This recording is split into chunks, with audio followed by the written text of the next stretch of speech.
Parabéns. Aí sim, moço. Faz um rios aí. Aí nessas tranqueiras que você traz lá do Carmo, não. Só tá aqui. Cara, quem pescar aqui. É o cupim, é o cupim, cupim vai fazer o copão.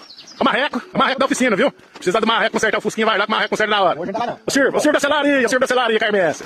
Tudo na beira do rio, quer mancar. Ó, a picanha do cupim, É de uma rua. Escura. Vai bom, pensa no trem bom. Agora você não. Aí um erro.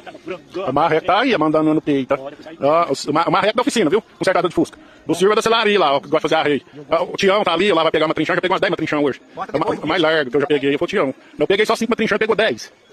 O famoso cupim tá ali, ó, fazendo mais um copão, ó. É show, pimenta, molho de pimenta, é campari, cerveja, põe de tudo no copo. Limão, sal, pinga, para tudo, vai tudo no copão. Tem uma turminha pra cima também. Seu hoje, umas 20, mas pegou juntando a turma toda só.